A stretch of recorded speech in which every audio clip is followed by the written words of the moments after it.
Welcome to Win with lifestyle entrepreneurs Josh Williams and Justin Knoll.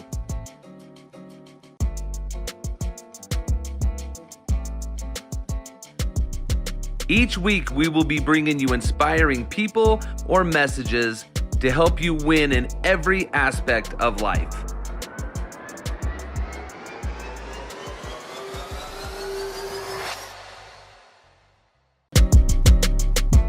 For real, though, thank you so much for coming on. Appreciate it. We love having guests on. We love having guests who have a phenomenal, just background. And man, you've done some crazy things in your life.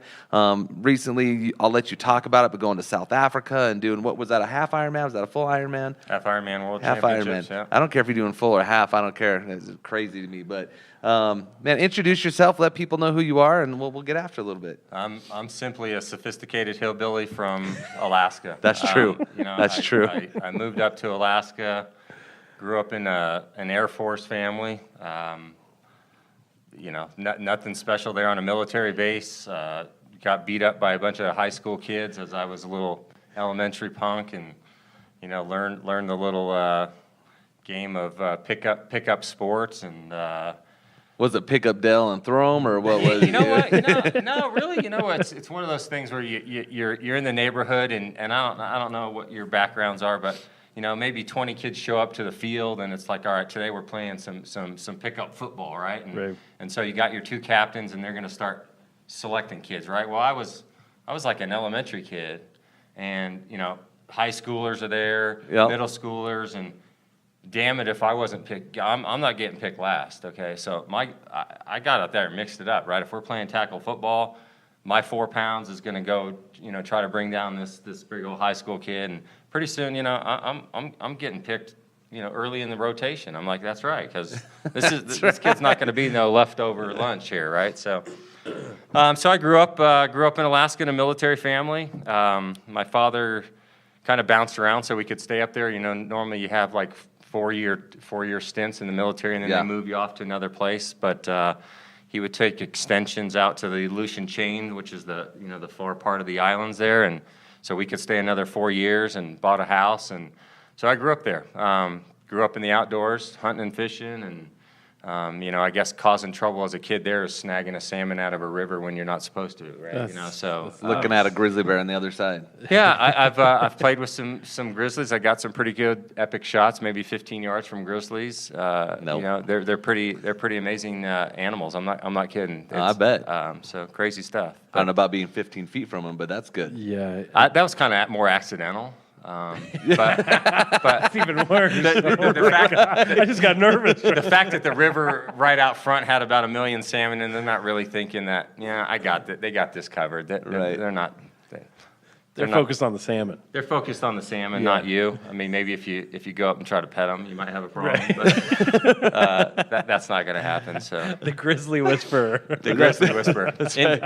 Hey, the last guy that tried to do that stuff got eaten alive, so let's stay away from that. I don't know how crazy I could get on this, but I got some pretty Get crazy. I got some pretty funny stories about some grizzly bears. Give us one. Let's go. So we're out at this place called Iliamna in Alaska. With my buddy's father owned a small Cessna. So we fly out to this place called Iliamna, and we're out there camping and set up camp. And ironically, right across from us, the Arizona football head coach. They used to have what was it called, the Desert Storm or Desert Swarm or whatever. Right. Defense. Yep. So this guy is out in the fall. He's getting away from, probably being around his college punk kids. And sure enough, what is he? He's camped across from 3 college punk kids, right? So we're out there. We might have been, I don't know if we had a few beverages or not, but yeah, we probably did. And so we got this shotgun, and we got this big old fire rage. So hold on a second. We got mixed beverages. Right. We got a guns. shotgun. Yeah. Okay. So here we go. This is going good. I like where we're headed with this one, right? So we got camps. We got big old fires. We got shotguns, mixed beverages. So we think it's a great idea. Hey, we see this bear run down the path, right? Oh, gosh, dude. So we're like, all right, let's, Coach, hey, we got to show you how to work this shotgun, okay? So we got these shells, and we're pumping these shells, and they're flying out into the fire. Oh my Okay. Oh gosh. no! And this guy is like, hey, I think it's a good idea that I probably hang on to the gun tonight. We're like, no, we got this. You were plucking these things out of the fire, right? So sure enough, this bear goes running down the hill, okay, down towards the water. And my buddy Thad comes running out with the shotgun and goes, I'm gonna go check this out. And he goes running up the hill and says, there it is. Okay, we're like, okay, we got a problem here, okay? This bear just ran to the right. And he's running to the left. Yeah. And And saying, there's a there bear. it is, right? Yeah. So we get in this argument. Anyway, everyone goes to bed. Wake up the next morning, and my buddy Thad is lying half in the tent, half out, because he went down fishing that night in the pitch black Oh my gosh. with the bear. So, I mean, this is the crazy stuff maybe that an Alaskan kid does. I don't know. So, pretty I mean, fun. I walked the streets of Denver one time, Right. That was pretty That was chill. pretty daring. Uh-oh. It's pretty daring. What, you're 16th Street Mall or something? Right. Yeah, with holding the hands with the Wow. cop. That was good. Yeah, man, that's freaking crazy. This was just how you grew up. This was just part of the deal. Just part of the deal. I mean, normal life. You learn real quick that you invest in high quality gear. You don't show up there with like garbage. I mean, Yep. you're out Yeah. in the elements, and so you take your beatings as a kid. I mean, again, these trips that I went on were fascinating. They're fun. Got ourselves into some sticky situations at Sure, times. sure. But yeah, that was growing up to me. So. No, I love it, man. Well, so you lived in Alaska. You grew up there. What took you out of Alaska? So I grew up ski racing. That was my sport growing up. Well, I mean, I shouldn't say that. Yeah, it was my sport ultimately, but I was kind of just into everything. But I traveled to Colorado quite a bit, ski racing. So been to Colorado a lot. I go to Nevada. I went to Nevada and skied there for a couple years and graduated. I was supposed to go to physical therapy graduate school. Kind of some stuff didn't work out there, and so I was like, what am I going to do? Love Colorado. My good friend's father owned Ruth's Chris Steakhouse here downtown at the time, and he We owned. always start talking about food in this thing, man. We're going to start talking about Early food. too. Early. Yeah, the fat kids. Fat kids. Look at this little So- skinny boy being sandwiched right now. So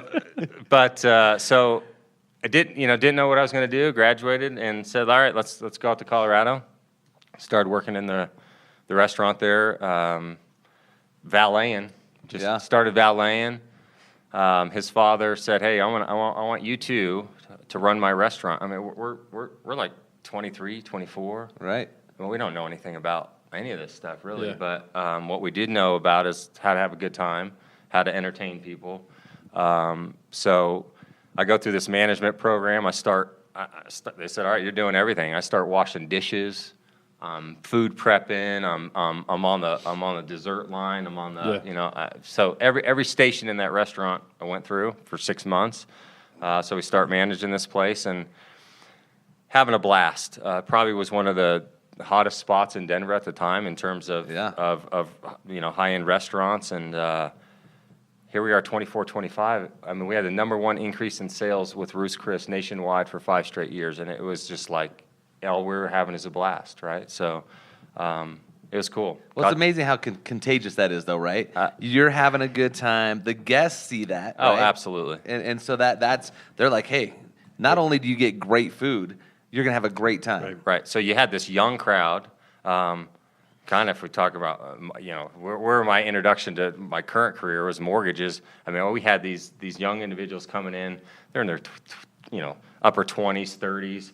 In there 4 days a week, Yeah. and they're all mortgage. I'm like, what are you doing, man? You guys are killing it, right? Yeah. So that was kind of where I met some of my early introductions to this business. But it was just a blast. The hours kind of sucks, getting home. It's restaurant business, But man. Yeah. but it is what it is. So Yeah. it was a great start to my working career, if you will. Oh, that's awesome. So then did you go from there into the mortgage side, No, or so- you just kind of bounced around some more? Yeah, so no real, I would say, bouncing around, but through that, I was studying wine, so I was in charge of the the liquor and cigar program, but one of the things that the owner always did was, hey, I want you guys to get your first level sommelier. Yeah. And so if you study and take the test, I'm going to fly you to, wherever the test was being held that year. Yep. He would fly us out there and said, here's the stipulations, okay? You're going on this trip. You fail the test, it's on you. Yep. You pass, it's on me.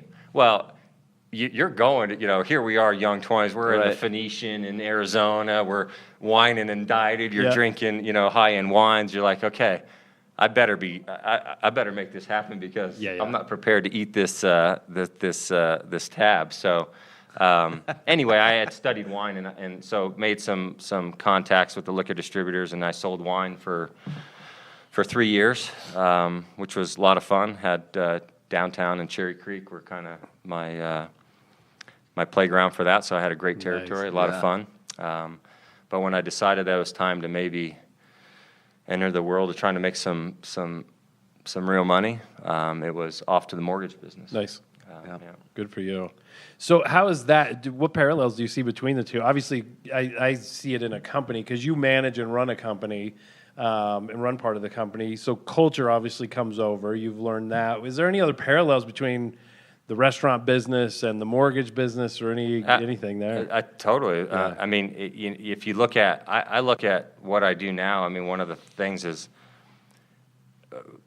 as a loan officer, right, you got to build relationships. Yeah. And I use this term route sales because really at the end of the day, wine was, maybe I have 70 accounts, 100 accounts, and I know on Monday, Tuesday, Wednesday, Thursday, Friday, right, here's who I need to be meeting with. Yep. A lot of those people you go in, they've got this opinion of your company.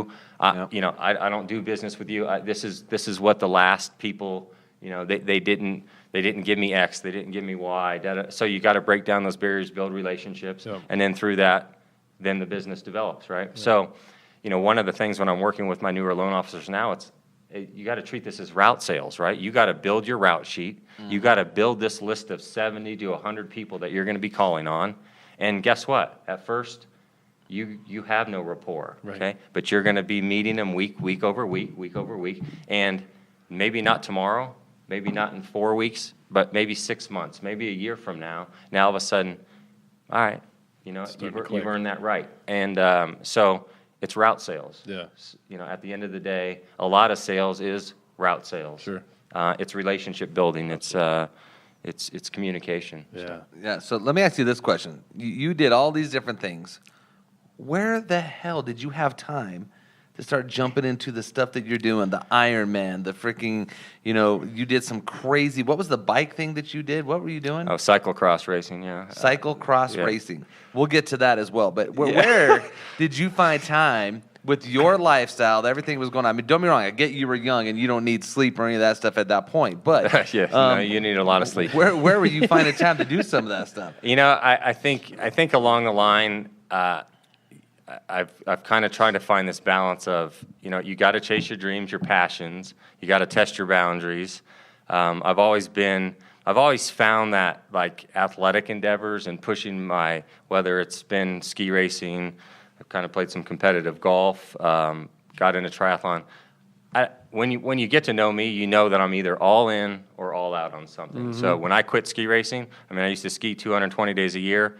I think I've skied 5 times since in 25 years. Wow. I take up golf. I used to play golf religiously 4 or 5 days a week. I would hit balls before work, after work. Got pretty good. And then I kind of have to get a real job when I go to Bellco and I'm working more structured, and I give it up because I can't work on my game. Yep. Like I have to perform where I know I can perform, or I don't find passion in it. Okay, so I start dabbling in triathlon just through some friends of mine that were doing it, and really I love this short stuff because it's just this octane of you literally just, and this is masochistic, but you just go all out for an hour to 2 hours and you're just on fire, and it's this will, right? So just this relentlessness. So I never had the desire to do anything longer. Long distance triathlon wasn't my deal, but somewhere along the line, I think watching Ironman. I don't know if you guys have ever seen like the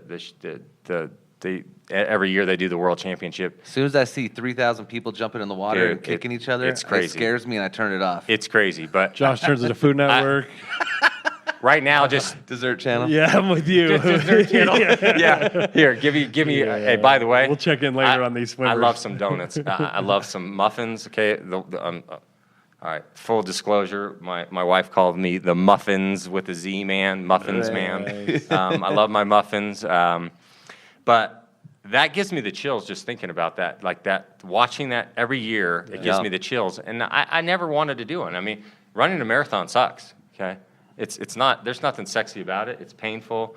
But what I did have was I had this desire to compete in the half Ironman World Championships, and that went back like maybe 7 years. And so I'm doing some shorter distance racing. I come back from this race in Hawaii, and I start building up my mileage because I'm going to do my first half Ironman, and I get a stress fracture in my femur. I mean, it's totally crazy that you don't normally get that type of injury just from building up. So, you know, I get beat up from that, so recover, come back, and then I kind of put it on hold for a while. Kind of just kept doing the short stuff. So couple years ago, 3 years ago, I'm out doing a longer run, and all of a sudden this idea starts growing in my head that, you know what, I'm going to do an Ironman. I'm like, what? See, but that's just not normal. I mean, people just don't have those thoughts like, hey, Justin, I'm going to do an Ironman. I don't know how to swim.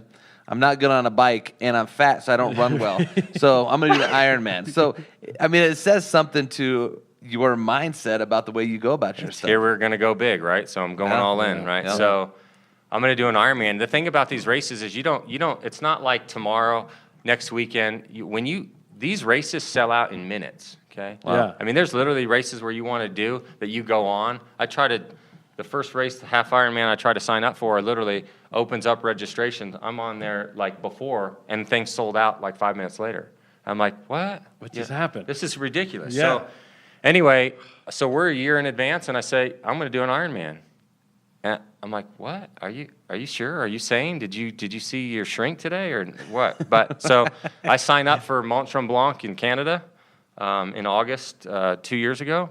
Yeah, Coral celebrating over there, a little Canadian, the technical person over there. Coral, honestly, Canada in the house. Most of me, I mean, it was awesome, right? So, I mean, they were known to put on a fabulous race, great energy, great stuff. And I'm like, again, if I'm going to do something, I'm not doing it in Boulder. Are you kidding me? It's right here. This is my home, and I want nothing to do with altitude and that distance. Okay, I'll take my training here, and I'll take that to sea level. So.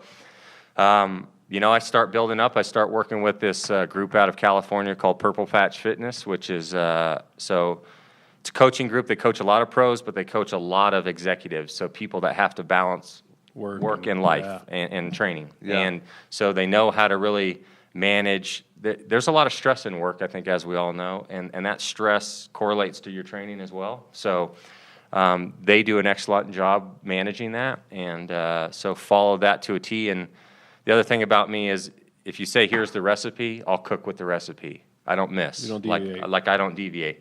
And I think that's maybe a strength of mine, but it's also a weakness in coaching because I'm like, just check the box, dude. Seriously. Right. Here's the recipe. Just check it. Go out and do it. I promise you if you do this, you'll be successful. Get this, yeah. And a lot of people don't have that discipline to check the box. Right. But I don't know where that's come with me. But anyway, so I go through that, of course. During that process, I tear my calf for 7 weeks, right? So here I'm leading up, and so I tear my calf. I'm in that middle of the summer, and don't know if this thing's going to happen or not. But so now I'm running in deep water pool. I'm all in, right? So anything that I can continue to move this thing forward while I'm busted, See, that's awesome, though. I love that you don't make excuses. No excuses. You are all in, man. Like, there's no mediocre. It's like, look, I'm going to be great. I'm going to go all in on this thing. And, yeah, I pulled my calf. How else can I run? I mean, if I pull my calf, I'm kicking my leg up for probably 6 weeks, eating bonbons. I don't know. You're in the pool freaking, I can run without touching the ground. Exactly. So running, swimming, doing whatever. And I think that's the other thing I believe in is everyone has their own potential, right? So it's not like my potential. We're not all created equal, if you will, but we all do have our own potential. Yep. And I believe in trying to fulfill your potential. Yeah. So, for this, it's like, I set some goals, and it's not, to me, it's never a goal of completion. This is what I'm capable of doing, therefore I will do it this way. Yeah. So my goal was 12 hours. I had no experience in going that long, but I did 12 hours of what? Exactly. 12 hours of swim, bike, run, baby. 12 hours of 2.4 mile swimming, 112-mile biking, and marathon. That's a combined lifetime of us, right? Right, yeah. 12 hours of biking, swimming. So here we get back to the fat kids. But no, That's amazing. So yeah, I said 12 hours. I think that would be a good mark for me, and so I did 11:09. Wow. It's incredible. Congrats. And really, that process is it breaks you down. Yeah. I mean, it really teaches you about yourself. It teaches you about your community that you're with, your support network. I mean, it takes an army. And I think that's another great thing the sport does, is it really honors the army that you have, because it knows that without that support, you're not doing this. Right. Yeah. So let's talk about that a little bit. Like, what was it? Because, I mean, I'm guessing in 11 hours and 9 minutes, there was some fatigue. I'm guessing there were some moments where you're like, No.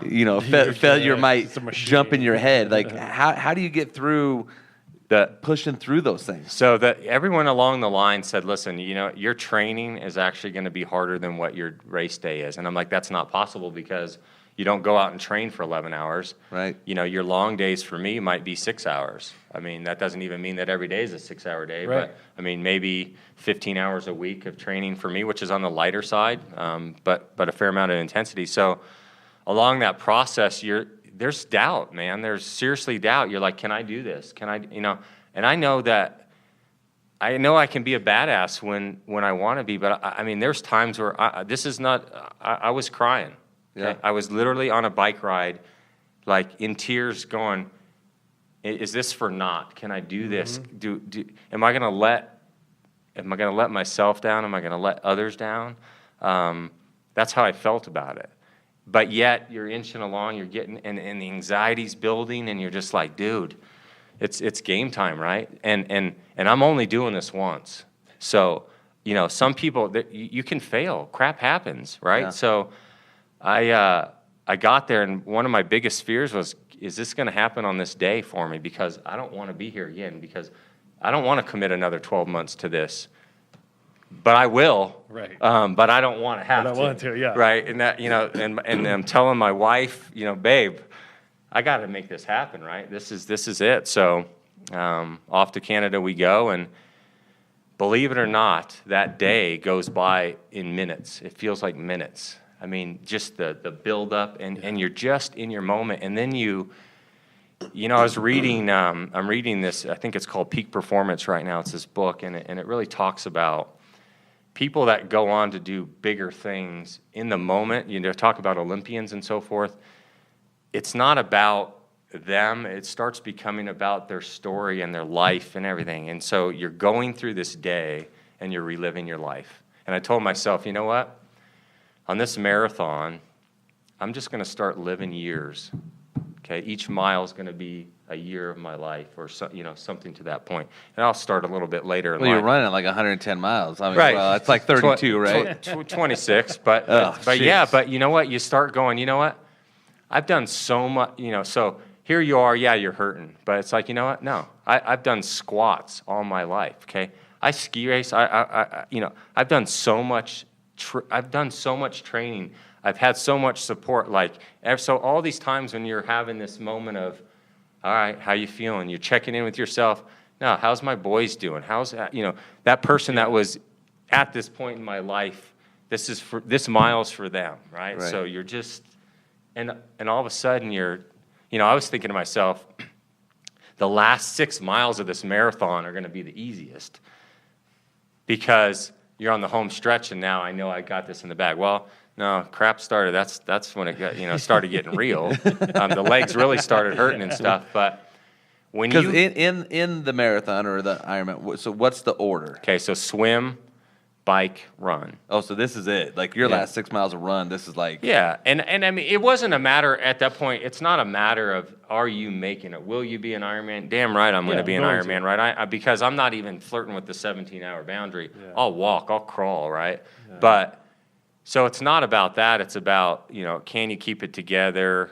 Can you keep, now are you going to achieve your other goal of time and all that? And are you not going to puke because another chocolate gel is going down your throat?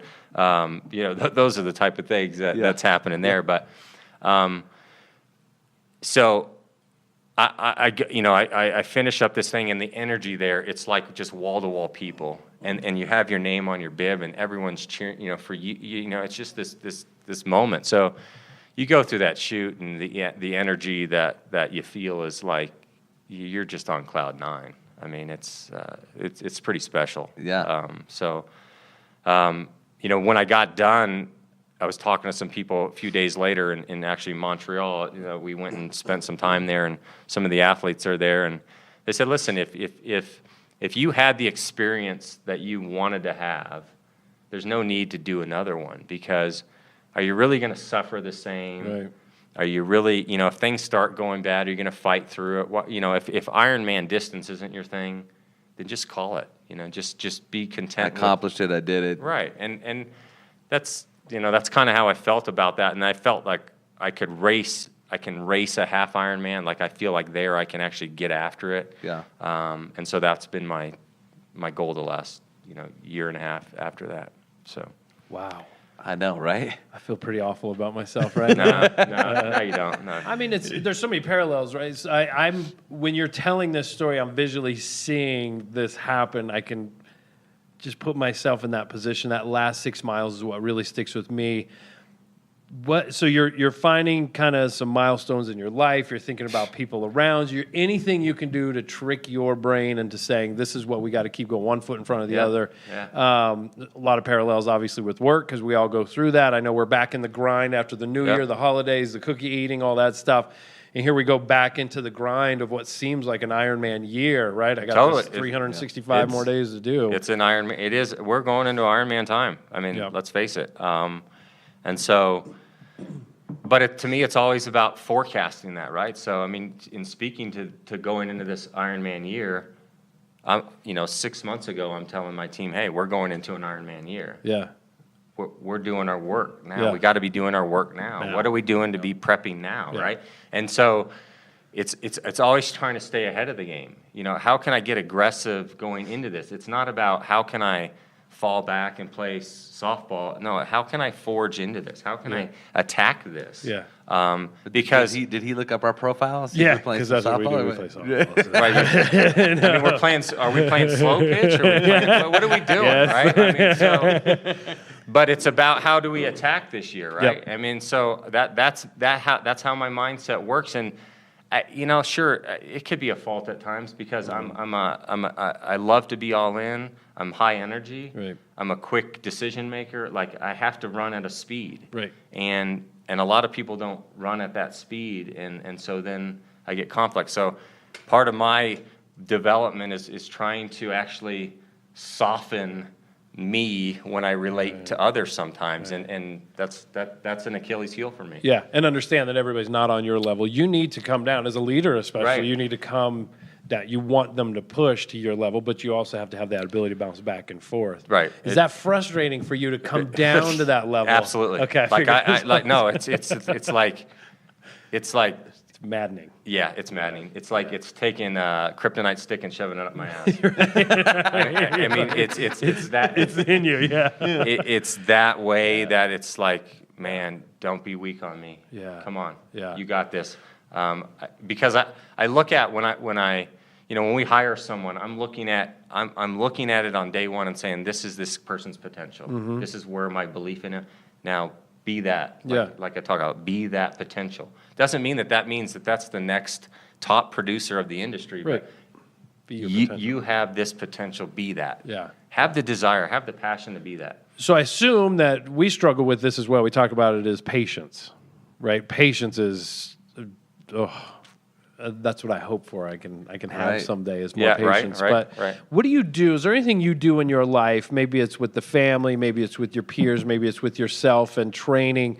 But is there anything that you're doing for patience, or do you just say the hell with it? I'm going to go like crazy all the time and just see what happens. No, I think that I could talk about. To me, there's some disciplines that I would say the last few years have been the biggest years of my life. In that, I would say that through this Ironman stuff, through some habits like reading 10 pages a day. All right, it's just something that This is what I wanted to ask you: is tell me about your kind of some daily disciplines you can. So a couple years ago, we're at this luncheon, and this guy comes in. He talks about book club, and this is the number one book that I recommend. And he goes, "I'm going to raffle this off." And we put all of our cards in a hat, and he goes to pick out a name. I just stand up and start walking towards him. I'm like, "That's my book today," right? So sure enough, I'm walking towards him. The guy's looking at me like what? Yeah. So she's like, okay, here's you, right? So I'm like, oh, maybe I need to try that with a lottery ticket. Right. But anyway, so he hands me this book, and it's called The Slight Edge. And so Great book. start reading The Slight Edge, and it really, I mean, if you think about all this stuff in life, it's an accumulation over time. Fact of the matter is, that's what it is, right? If you have a big bank account, it didn't happen overnight unless, look, yes, there's the oddball story of a lottery winner, right? But it's accumulation over time. If you gain fitness, it's accumulation over time. Build relationships, accumulation over time. You got to work on your marriage. All these things are accumulation over time. So I start reading, and that was like huge to me because it's amazing what 10 pages. There's always a nugget in those 10 pages every day. That it doesn't mean that you have to totally embrace that, but maybe it's just a point for that day that triggers what that day might bring. So 10 pages is something that has been a big key to me. I mean, I've probably read 20-some books. You're reading roughly a book a month, and there's just a lot of great takeaways. So the other fascinating thing about that is seeing the parallels of other individual successful people, right? Yeah.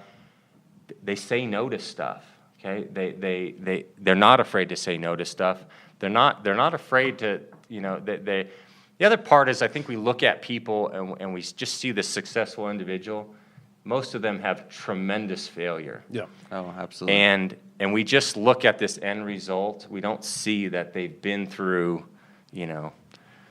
gutters and I mean, some have been through addiction and bankruptcies and all these hard times. And so, that you got to do that too, right? It's okay to fail. It's okay to test your boundaries. Yep. So that's a big discipline of mine. Obviously, I think that, it's not just because I'm an Ironman, but fitness is always something that, to me, it's my outlet. I solve problems when I'm in those moments. So when I'm training, when I'm on that bike ride, my mental space goes to neutral, and I literally am able to think clearly. There's things that might stump me, and all of a sudden, boom. Clarity. And so I really think that's a big piece of it for me. All these things have kind of taken time too. It's not like I just went, okay, here's all these disciplines I'm going to do. But I keep a pretty good diet. I think that starting eating well and cooking. I love cooking. Yeah. Here we go. I love cooking. Talking about damn food again. I love my sweets, man. I'm not gonna lie. Everyone's like, you don't eat sweets. Yeah, I eat sweets. Okay, I got 2 pounds of peanut butter cups sitting in my cupboard right now. That's got my name all over them. Right. I mean, I might even get them customized. I think I have 3 pounds of peanut butter cups attached to me at all times. They haven't left. They haven't ever left. They won't go away. You know what? That's a good thing. Since we're there, let's go ahead and talk about that fat kid moment. We don't have a lot. I mean, do you have a lot of fat kid moments? You like sweets? Like, give us a fat kid moment for you. Fat kid moment? Like for every me? week. Something you've had in the week. last week. Some fat kid moment you've had in the last week. Oh, Well, yeah, I was with you skiing, and I had to eat like quesadillas. So McDonald's, right? So I haven't had course fast he food. blames it on me. Here we Like go. I'm that? going to blame it on the fat kid. Yeah. So I can tell you that in 15 years I've had fast food, and I'm not putting Chipotle in fast food, but Okay. we're talking McDonald's, Burger King, Taco Bell, da. Drive through, yeah. I've had it 2 times in 15 years, and I had it both times in Alaska in one day. my I was up gosh. there going moose hunting, and we're driving out, to the sticks, and we pick up McDonald's in one town, and then we pass through this other town, and they got a KFC, so we pick up a bucket of KFC. So that's the last fast food that I've had. So these clowns over here are telling me we're going to get McDonald's for breakfast. I'm like, No. come on, dude, don't do it to me. No. Now, we did have this so-called healthy oatmeal, That's right. That's right. So, Oatmeal. What else is in there? Some apples. I mean, so is that your fat kid moment? no. I mean, I don't know. Yesterday, I might have had like 18 caramels. What else? What else am I? My mom's cookies are on point. Yeah. I've got. She's always got me a batch of those ready Right. to roll. So, Nice. Yeah. So the sweets get you. oh, big time. Big time. Big time. See, it all gets me, but the sweets are a big one. I mean, last night I had, just so everybody knows, I had my Peloton bike delivered last night. So as I'm driving home from softball practice, with not for me, I coach a team, right? But, I'm driving home, I'm like, they're there putting the Peloton bike in. I may not be able to eat like this for a while because I'm going to try to do a little something. I'm going to go all in like Dale does. You're going all in? I said, so on the way home, let's get some Wendy's. Right? So This is my last. this is my last cheat meal of who knows how long. This might be a couple days. This might be a month. I don't know. How can I survive? Right. Can I survive without my fat food, right? So I got some Wendy's on the way in. And then last night, I couldn't find my AirPod case. So every time I went downstairs, I felt like I needed to get a piece of, licorice, vine, right? Red yeah. vine licorice. Oh, yeah, So yeah. I ended up doing about, 5 or 6 Runs? red vines, to find my stuff. So last night was a fat kid moment, but I did wake up this morning. I hit my Peloton. I ate some oatmeal for breakfast. I'm getting after it. But Nice. last night, whoo, boy. Getting it. It's like I'm Getting trying it. to get my heaviest weight before I Yeah, kick in. yeah. 'Cause I can see the Before biggest. you commit, Yeah, biggest that's right, gain, yeah. biggest That's gain, right. right? Biggest That's it. loser. Yeah, this surprising. I don't want to say surprising. It's been a great week for me. Done really well. Started baseball practice, so I coach a baseball team, 13-year-old boys, which is crazy. These kids are lunatics. Totally. So much fun, but we coach Monday and Wednesday night from 7:30 to 9:30. I go from the gym to baseball, Now I'm right? hungry. And I'm hungry, but I don't want to eat all this food because I don't want to go coach and play ball and do all this on a full stomach. It just doesn't feel good to me. And I committed and said I'm not going to eat after I get done with baseball. I'm just not. I'll go to bed hungry if I've got to. And so last night I got kind of two. Last night I'm going to pack a peanut butter and jelly sandwich and some peanuts and my protein shake and all that after I work out before.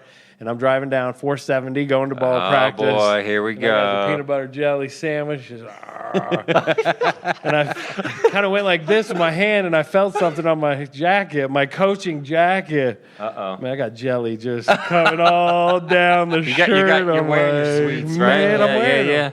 So I got to go to practice with jelly on my shirt. It looked okay. You couldn't tell it was jelly, but looked it was okay. it was good. But I will say, Matchy match. yeah, it was kind of blended. But we did go to Maggiano's the other night, and boy, they trick you, right? Good food. Oh, yeah. It's Yeah. a good chain restaurant. They do a good job. And so the girls wanted to go. We say, okay, we'll go.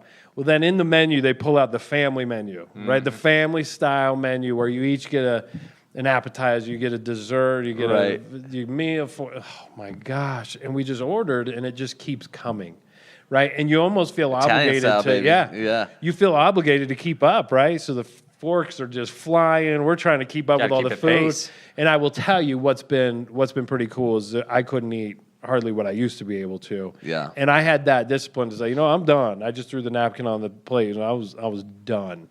Where before I would eat till I was past done and miserable, and then just be Felt that sick way about all it. night, yeah. Amen. But it's but I tell you what I do love about restaurants now is they put the calorie count on it. There was the Or not. or not. loving it when Yeah, you exactly. look at One of the appetizers, the mozzarella marinara, just an appetizer. It comes like 6 pieces of Right. mozzarella fried, 2,220 calories for an appetizer. And I can hammer that whole thing. Oh, but that's just a warm up, right? Because then you're going to get your entree It's just on. greasing the. I just- greasing yeah, that the scares you We were at wheels. Cheesecake Factory the other night, same thing. I mean, Yeah. you know, I'm going. Huge portions. Okay, everything here is a minimum of 1,800 calories. Yeah. I mean, and I'll crush my calories, but Yeah. I'm like, it's fascinating because of all the training and stuff, I can literally almost tell you, like, to the pound what I weigh. Yeah. And so if we go out to dinner on a Friday, like all week long, I kind of know, you Yep. know, I hover in around 158. I'll wake up Saturday if we went out to dinner, I'm going to weigh 160. Wow. And it literally, that's the sodium. Yep. Yep. And so Hangs on. it's like a 2-pound, it's a 2-pound endeavor. Yeah. Now So that it's a that 2-pound endeavor at 160. Yeah. So there's a little difference between 260 and 204. It is. Yes, 204. You go was to it- bed at what's- 204. You wake up at 204.9, and you still feel like crap. And Right. then, but you stay at 204.9 then? Well, on a good day. On a good day. Yeah. I will say I'm down 4.5 pounds for That the a year. boy. That a boy. In short order. Short order. I mean, how many days in? How many Well, days it's in? 10 days in. That's pretty good. I'm 10 liking days it. in, and I'm not dieting. I'm just not coming back. I'm just working my ass off and doing There the you go. things I Right. need to do. But getting Oh. back in the swing, I think that was the biggest thing, was getting back in the swing of the new year and all that. So, well, dude, I'm just glad you actually had a fat kid moment. That's refreshing that to know helps that you us like out. sweets the way If that we we wanted do. to make a fat kid video, we could do it every week and talk about it. I mean, I got my moments. I You know, love this. some really good takeaways from today, though, that I absolutely love, Dell, is, man, you plan for the future, right? That is a huge thing for you. You know, Malcolm X says that, you know, the future belongs to those who are prepared for it, right? So that's a big thing for you. You are knowing that you are going to own something in the future, whether that's going to be achieving an Ironman, a half Ironman, well, not a full Ironman, but a half Ironman. I mean, you went to South Africa and competed in that one down there, swimming with sharks and all that nonsense, which is just, I don't even understand what you're doing. But, you know, those are huge, huge events, and I hope that everybody gets that if you plan the right way, if you prepare the right way, you can achieve your, you know, getting better at skills. I mean, we all are born with nothing, right? And we're all born with, you know, we can cry, we can get after that, but we have to develop those skills and assets and things that we do throughout life. And man, you prepare for that constantly to be better. I think, you know, the one thing that I think that now that in this stage of my career, the biggest thing that I'm actually wanting to stress to the individuals that I work with is, the mortgage industry has been a great platform for me. It's given me the ability to chase my dreams. And if there's one thing that I want to pass on to those individuals now is I want them to fulfill their dreams. Okay, we all have to work and we all have to, you know, to put some money in the bank and all that fun stuff. But at the end of the day, I think there's bigger things that we all, you know, whether it's your why or whatever, right? It's about, are you really living? I went to a great. I'm involved in the CMLA Leadership Forum, and our last presenter, you know, right out of the bat, this guy talks about, you know, here he is, he's 40-something, and he's stroking out, and he talked about this 60 seconds that's flashing before his eyes. Everything's just, you know, is my wife okay? Are my kids going to be okay? I'm going down here, right? This is it. And he said, this question just popped over. It said, did I live, right? And I was like, dude, that's heavy. Yeah. I mean, and that resonated because I'm like, okay, you got to live, right? So we all have passions. We all got these goals, these things we want to do. You got to do them. You got to do them now, and you got to do them later. You also have to save, and you have to work hard, but you got to have your moment of living too, because we don't know, man. Yeah. And so that part of it, that whole drive, I mean, there's this balance, right? I mean, I started, my wife had me create this vision board. Like, I was never into vision boards, but, you know, she started creating one. I'm like, what do you got going there? Yeah. She's like, this is my vision board. I'm like, oh, that's kind of interesting. Yeah. Right? So, of course, when I do mine, I'm all in, right? So let's build this. What do I do, right? I go all in, right? It's not like I've seen some people and they throw some crap on there, and I'm like, that doesn't even look good, right? So here I am, strategically got my place, you know. So I create my vision board 2 years ago, and I think that's the way my mind works as well. When I'm training, there's literally I'm drilling.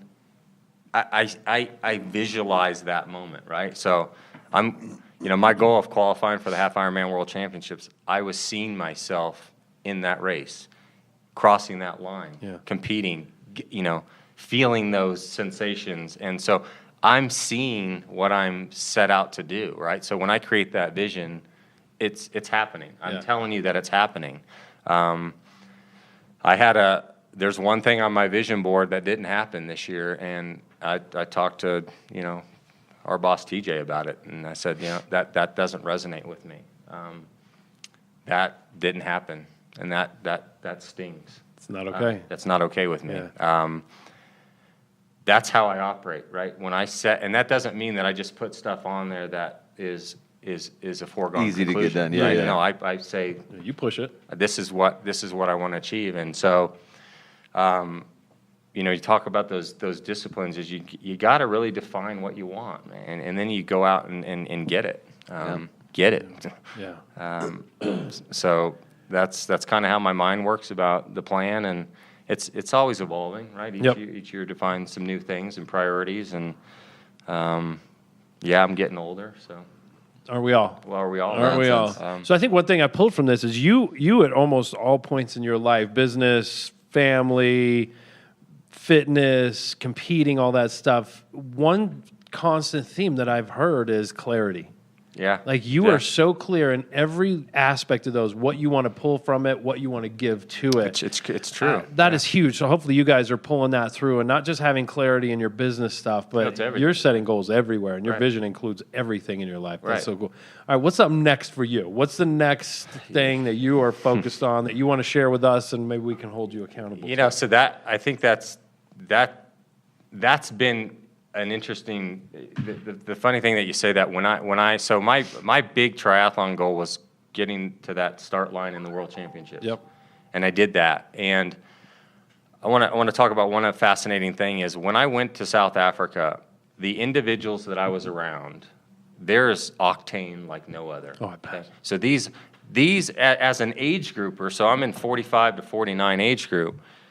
These are badass athletes, but these are badass business people. Right. I mean, so I met people from Ecuador and all over the world, right? Saudi Arabia, and every one of these people has this story. And I own a chain of retail clothes stores, or I'm an oil and gas tycoon. And you're like, wow, dude, these dudes are. This is it, serious, man. yeah. And so. But going into that race, I said, this is it, man. I'm hanging it up, right? Here I am, all in or all out. And that experience, though, was so, I've never been around. I need that energy. Yeah. Okay, I need that octane. So I got back, got another injury. But I had kind of said that I'm hanging it up, but I can't hang it up because I need that energy. I need that. I'm not around that many people in life that have that much octane. Yeah. And it's kind of like crack. Yeah. It's a drug. It's a absolutely. drug. Yeah. And so, although I don't think I'm going to race long distance stuff this year, so some Xterra. So that's mountain bike. That's off-road triathlon. Nice. So my goal this year is to take it back to my roots, right? So I haven't been doing a lot of hunting, fishing. I haven't skied in years. I haven't. So I want to get back to some of my root activities. So I've dusted off my fly rods. I've been already out this winter goofing off with that. We went skiing earlier this week, and it was awesome. Have this desire to spend some time out in the cabin with fires and stuff like that. Really, I'm a newlywed this May to a beautiful wife, Farah. So Congrats. getting older, thank you. Yeah. But hopefully kids in the cards. So that's a priority as the clock's a little bit ticking there with her. Giddy up. What are you doing here, man? Giddy up, right? Ferry's on his way home. Fair, coming home, baby. Bringing it home. I love it. So that's big. Work stuff. We're kind of in some discussions, some important things that kind of need to happen there. Yep.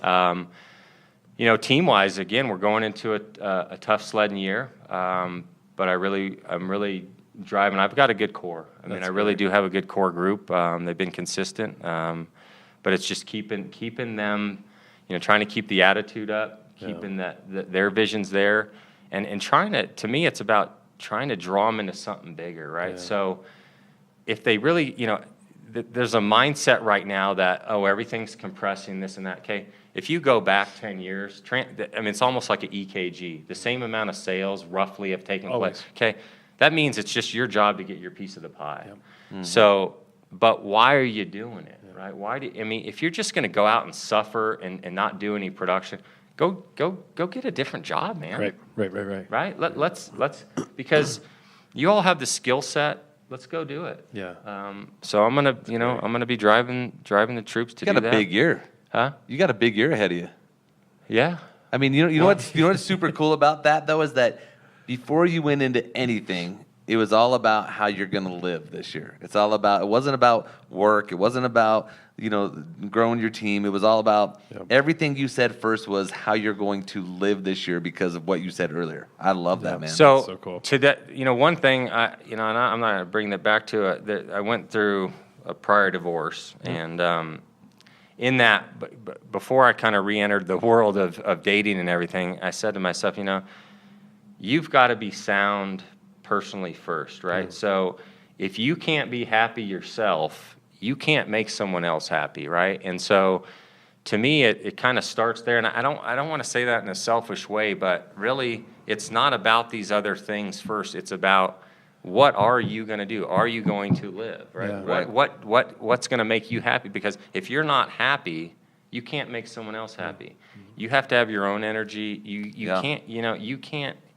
It's faking it if you're doing that. So it is that living's gonna be a big piece of my puzzle as I move forward. The most enriching trips I've been on have been in the last 2 years, exploring cities. Yeah. I mean, the wife's convinced me to do these hop on, hop off tours, and I'm like, here I am, like, no way am I doing that, right? Go through Montreal, and I'm like, wow. That was fascinating. Let's do another loop, right? What did we miss? And so, we did that in South Africa. I mean, but these trips have been so enriching. So, I want to be able to travel. That's a big piece of the puzzle. Racing's helped me do that because I've got to go to I've chosen some cool places, but we can just go travel and not do that. Go. So, living's going to be part of it. I love it, man. Well, one thing I would finish with is, and I just wrote it down, is you've surrounded yourself with some amazing people on the business side in your life with your new wife and family and everything that's going on there. And then you go to these races and you're surrounded by great people there. If you're not living your true, genuine self, they can see that so quickly, and they will push you out of that group so incredibly fast, as you know. So you have to. The accountability pieces, those people will call you out, or they just won't spend time with you, right? You'll be like the other part about that you say though is that there's data that says you become those people you hang around. Absolutely. Right? So when you look at financial, all these things, right? So I've naturally found myself in the right circles, and I think it's not that it's helped pull me along too, right? This isn't. Dale isn't the God genius. I've had mentoring, and I've had good groups that have pulled me along as well. So, you got to align yourself with the right people for sure. Well, I'm glad we're in the same circle, my friend. Yeah, absolutely. This has been awesome. I had fun today. This is good, man. Well, thanks for coming out. Let's hey, fun. Wrapping up. That's how we do it. Get a little music going, a little something. Hey, everybody, how much hand movement did I have? It wasn't that bad. Did I? It was like you were sitting on him the whole time. That's it. They'll sit on your hands. They're not going.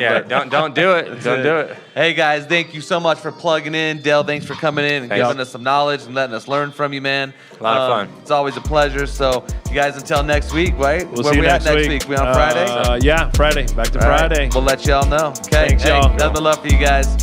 Peace.